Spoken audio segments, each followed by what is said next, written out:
ଯେତେ ଜୋର ହଉଛି ଆମ୍ବ କେତେ ଖସିଛି ଦେଖନ୍ତୁ, ଏତିକି ଖସିଛି। ଆହୁରି ଏଇଠି ସବୁ ଅଛି, ଏଇ ପୁଣି ଏତିକି ତୋଳା ହେଲାଣି।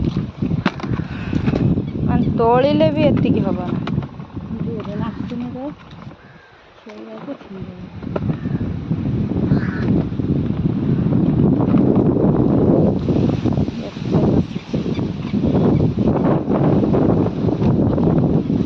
କେତେଟା ଭିତରେ ଆମ୍ବ ଗଛ 6-7ଟା ଏତିକି ଖସିଛି ଆଜିରେ।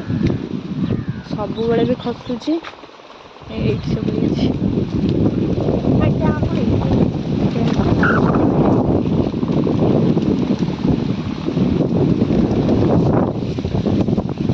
ଯାହାର ନବାର ଇଚ୍ଛା କମେଣ୍ଟ କରିବ।